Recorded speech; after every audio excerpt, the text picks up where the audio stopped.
है। अस्सलाम वालेकुम प्रोफेसर डॉक्टर अजीम, आप अजीम हो गए सर, कैसे हैं? डॉक्टर साहब आप ठीक हैं? अल्हम्दुलिल्लाह सर, अल्हम्दुलिल्लाह। मेरी आवाज आपको ठीक आ रही है ना? बिल्कुल डॉक्टर साहब, आपकी आवाज बिल्कुल ठीक आ रही है। जी जी। तो सर मैं आपको वेलकम करता हूँ। सॉरी मेरे पास बस 15 मिनट बचे, मैं अभी भी थोड़ा शोर हो रहा होगा उसके लिए माजरत। मैं कैमरा पे नहीं हूँ अभी, लेकिन जाहिर है कैमरा हो दिल तो आवाजें और ये सारा कुछ तो है। सर एक बड़ा जबरदस्त किस्म का बात मैंने आपसे पूछनी है। पहली बात तो ये है कि आपने वाकई अजीम अपने होने का सबूत दे दिया है। ठीक है जी। आपने अभी तो आपने कुछ किया ही नहीं है। ठीक है जी। तो हम लोग ना पहले ये 2000 केस में हम कहते होते थे रुको जरा सब्र करो। ठीक है, तो जी मेरा जी। ख्याल है अब वो मौका आ गया है कि हम ये सीमा हैदर को, रेपी सिंह को भी कहें कि रुको जरा सब्र करो। अभी तो कुछ हुआ ही नहीं।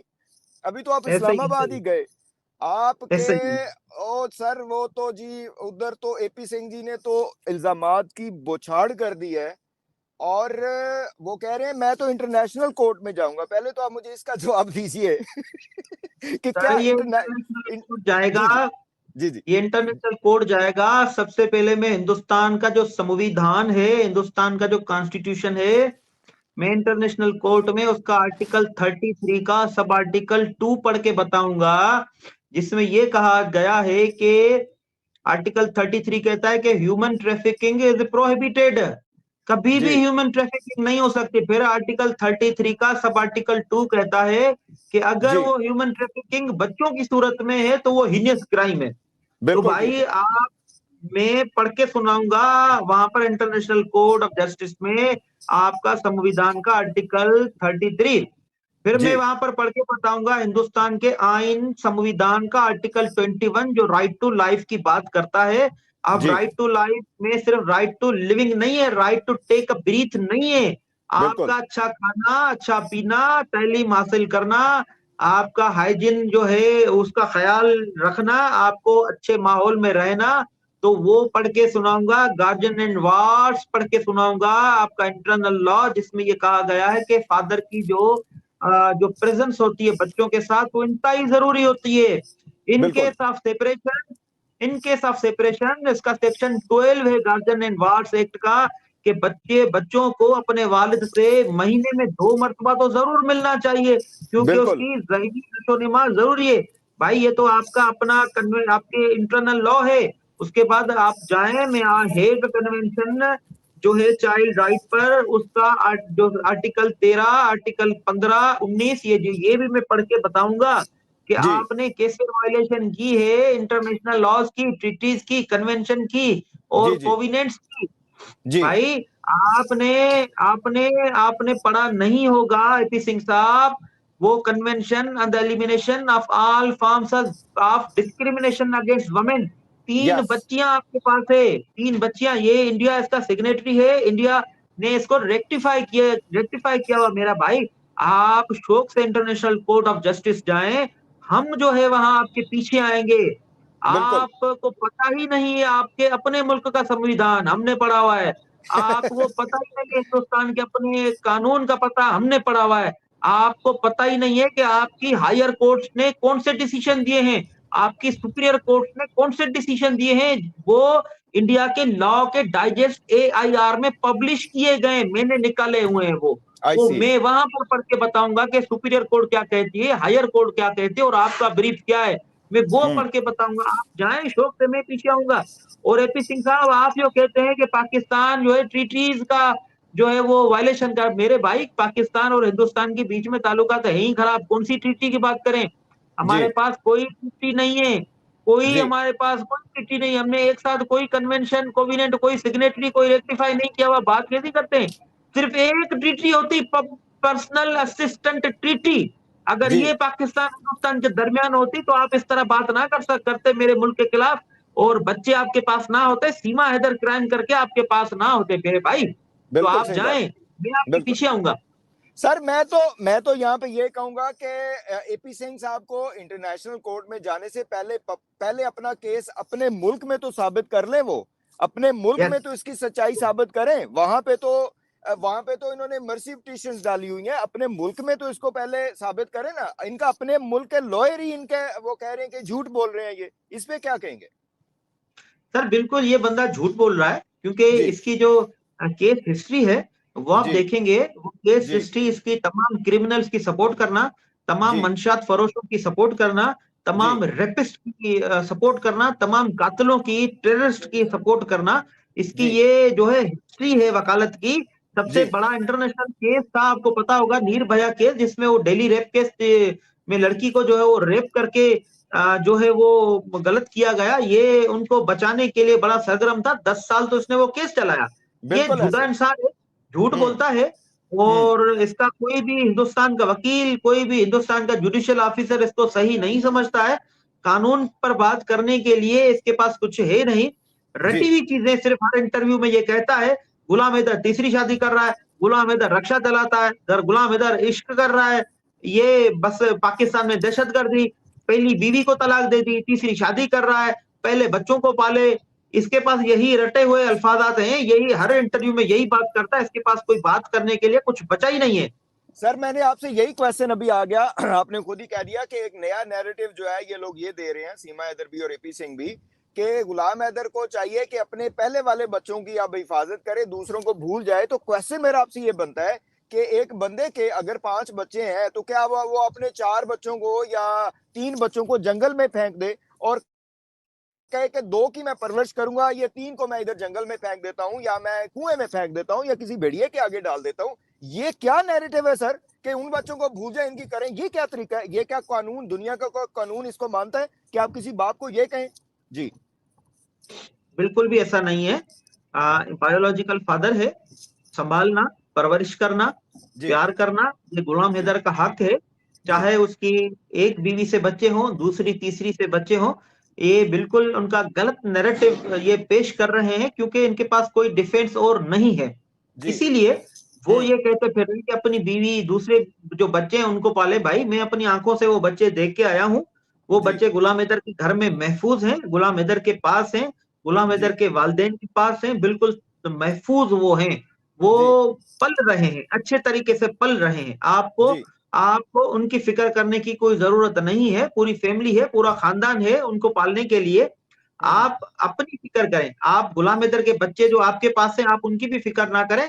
उनकी फिक्र करने के लिए हम मौजूद हैं। अनकरीब आपसे वो बच्चे ले जाएंगे। अब आप अपनी फिक्र करें। जो कानून की गिरफ्त जो है आपके ऊपर आने वाली है, आप उनसे उनसे उनकी फिक्र करें। जी।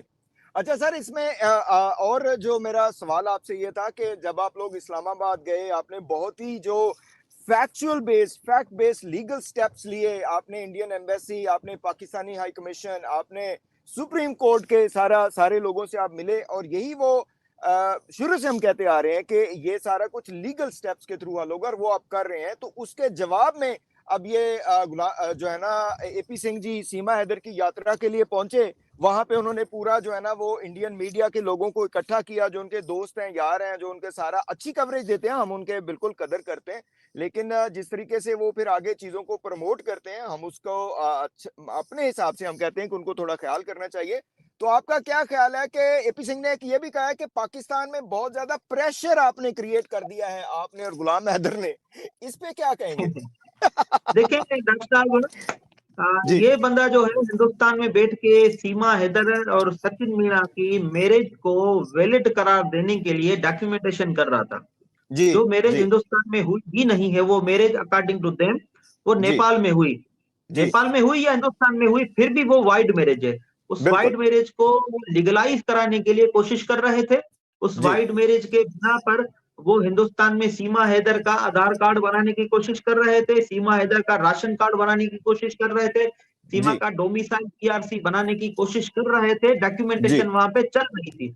जी अब हमने ये किया कि हम्म हिंदुस्तान की साइमल्टेनियसली इंडियन हाई कमीशन से हमने हिंदुस्तान की इंटीरियर गवर्नमेंट से राब्ता किया, उत्तर जी प्रदेश की इंटीरियर गवर्नमेंट से राब्ता किया, हिंदुस्तान की लॉ एनफोर्समेंट एजेंसीज, एटीएस और दीगर इदारों से राब्ता किया कि ये जो है लीगलाइज नहीं हो सकता, क्योंकि वाइड मैरिज है। वैलिड मैरिज अब तक इस वक्त भी जो है वैलिड मैरिज है गुलाम हैदर की और सीमा हैदर की, पाकिस्तान के फला फला डॉक्यूमेंटेशन के सबूतों की बुनियाद पर। अब क्योंकि उनकी डॉक्यूमेंटेशन अकॉर्डिंग टू देम जो उनका डिफेंस था वो मिट्टी में मिल चुका और डॉक्यूमेंटेशन सारी रह गई, इसीलिए वो अभी थोड़ा परेशान हो गए। उनकी जो डिफेंस था वो सारा खत्म हो चुका, उनकी जो प्लानिंग थी वो मिट्टी में मिल चुकी, उनके पास अब कुछ नहीं बचा। उनका जो घर था वो घर बर्बाद हो चुका, वो डिफेंस का जो उन्होंने बनाया हुआ था वो सारा मिट्टी में मिल चुका। तो अब वो उनके पास कोई रास्ता नहीं है कि बजाय वो जज्बात करने के, गालियां देने के, बुरा भला कहने के लिए गुलाम हैदर के वकील को, गुलाम हैदर को, अब सीमा हैदर भी खुल के गुलाम हैदर के वकील को, रोशन अली अजीम को बुरा भला कह रही है, एपी सिंह कह रहा है, कहने दे, कोई फर्क नहीं पड़ता मेरा भाई। हम आपको जो इलीगल चीज है वो हम लीगल करने नहीं देंगे। जो हमें कानून कहता है, जो हमें लॉ, रूल्स, रेगुलेशन, कॉन्स्टिट्यूशन कहता है, हम उसको फॉलो करते हुए आपकी जो इलीगल प्लानिंग है वो हम मिट्टी में मिलाते जाएंगे। इंशाल्लाह आपके नापाक अज़ाम है कभी भी पूरे नहीं होंगे। जी बिल्कुल, बिल्कुल आपको मेरी आवाज आ रही है सर? जी डॉक्टर साहब आ रही है। अच्छा सॉरी, मैं बस वो जी, तो इसमें अब जो फर्दर जो है, जो एपी सिंह साहब के, वही मैं बता रहा हूँ कि मेरे ख्याल है आपके रिएक्शन में ही उनको वो यात्रा करनी पड़ी अपने सीमा हैदर की, और वहां पे उन्होंने बिल्कुल आपका नाम भी अब ले रहे हैं कि वकील को तो कुछ पता नहीं है, हमारे पास शेर वकील है, तो पता नहीं पहले गीदड़ बना हुआ था या बकरी बना हुआ था, अब वो शेर बन गया है क्योंकि आपने लीगल स्टेप्स ले लिए हैं। तो आपका फर्दर इसमें क्या है कि ये किस करवट ऊंट बैठ रहा है? देखिए लीगल स्टेप्स तो इसमें गुलाम हैदर की ही जीत है इंडियन कॉन्स्टिट्यूशन के मुताबिक भी, फिर उसके बाद एंड करते हैं सर इंशाल्लाह जी। देखिए उनका वकील शेर बने, बब्बर शेर बने, कुछ भी जी बने, हमें जी उनका जी कोई कंपैरिजन नहीं चाहिए जी कि वो बिल्कुल। शेर है हम बब्बर शेर है। हम नॉर्मल वकील ही ठीक है। हम लॉ को, रूल को, कॉन्स्टिट्यूशन को बनाने वाले, उनको फॉलो करने वाले, हम एक नॉर्मल वकील, नॉर्मल इंडिविजुअल ही ठीक है। हमने बिल्कुल लॉ ठीक को ही फॉलो करना है, हमें कोई बब्बर शेर, कोई गीदड़, कोई हाथी, कोई ऊंट नहीं बनना है भाई। जानवर लोग आप होंगे, हम नहीं है। हम है एक जी। ह्यूमन बीइंग है। हम एक हम्म। लॉ को फॉलो करने वाले, कॉन्स्टिट्यूशन को फॉलो करने वाले, रूल्स रेगुलेशन के हिसाब से चलने वाले हैं। हम हम्म। लीगल स्टेप पे चल रहे हैं, हम लीगल स्टेप पे चलेंगे। और उनके पास जो लीगल स्टेप अब कुछ बचा नहीं है सिवाय सिर्फ सेक्शन जो 14 की एफआईआर कटी हुई है उनको डिफेंस करने के लिए, और हम्म। कोई उनके पास लीगल स्टेप नहीं है। वहां पर भी उनकी जो ट्रायल कोर्ट है उन्होंने प्रेशर डेवलप कर दिया, सम्मन जारी कर दिए हैं विटनेसेस को कि आप ट्रायल को जल्दी कंक्लूड करें क्योंकि इंटरनेशनल प्रेशर डेवलप हो रहा है। बिल्कुल। क्योंकि प्रमा फेसी केस है, उनके पास कोई वैलिड डॉक्यूमेंटेशन है नहीं, उनके पास वीजा है नहीं कि वो लीगली जो है इनसाइड एंटर हुए हो थ्रू इमिग्रेशन। वो जो है इसलिए केस प्रमा फेसा अगेंस्ट है सीमा हैदर के। तो डेफिनेटली वहां पे कन्विक्शन होनी होनी है। तो ये थोड़ी ड्रामेबाजियां चल रही हैं। वो इसलिए चल रही हैं कि ये चाहते हैं कि हम रिलीजियस कार्ड इस्तेमाल करें, हम कोई ऐसा कार्ड इस्तेमाल करें जिसमें ये कहें कि गुलाम हैदर धमकियां दे रहा है, जान खतरे में। तो इस तरह की वो सिंपैथी लेना चाह रहे हैं जो उत्तर प्रदेश की सरकार है उनसे। रिलीजियस कार्ड खेलते हुए वो इंडियन जो है सनातनी जो तंजीमें हैं, बजरंग दल है और दूसरी शिवसेना है या दीगर से वो चाहते हैं कि हमें सपोर्ट मिल जाए। लेकिन मेरा भाई आपको कोई सपोर्ट करने वाला नहीं है। वो जो ऐसा नहीं है कि हिंदू तंजीमें जो हैं वो भी वो गलत कामों का साथ देती हो, ऐसा नहीं है। जी। शिवसेना, बजरंग हम्म। दल या दीगर जितनी भी तंजीमें हैं हम उनकी इज्जत करते हैं, एहतराम करते हैं, वो भी हक का साथ देंगी क्योंकि सनातन धर्म का पहला जो है वो ये पहला उसूल होता है आप हक का साथ दें, जुल्म ना करें। ठीक है, तो ये जो आप हेल्प मांगना चाहते हैं ये मुख्तलिफ तरीके की, वो आपको जरूर मिलने वाला नहीं है। बिल्कुल ठीक है। सर आपके पास अगर 5 मिनट हैं तो आप कंटिन्यू कर सकते हैं, वरना फिर एंड करते हैं, मेरा बस एक हाँ बिल्कुल। कॉल है जी, एंड करते हैं फिर अभी हाँ, इंशाल्लाह दोबारा फिर जी, जी, जी। बिल्कुल यहीं पे है। चल आप डॉक्टर साहब जब मुझे कॉल करेंगे, मैं कहीं पे भी ड्राइव में भी होऊँगा तो गाड़ी पता है आपको मैं रोक लेता हूँ, आप बेफ़िक्र रहें। सर हम मैं अपनी जितने आपके पास जेन्युइन लिसनर हैं, जेन्युइन व्यूअर हैं, वो देखना चाहते हैं हकीकत की खबरें, वो उन तक उनका राइट बनता है क्योंकि सेंटिमेंट्स जुड़े हुए हैं उनके, तो उनके सेंटिमेंट का डॉक्टर शुजात और रोशन अली अज़ीम बड़ा ख्याल करता है, आप तक वो हम ज़रूर खबरें पहुँचाएँगे। बहुत शुक्रिया sir, so nice of you, फिर इंशाल्लाह बात होती है, सबका थैंक बहुत यू। शुक्रिया, दुआ में याद रखिएगा। अस्सलाम वालेकुम सर, थैंक यू।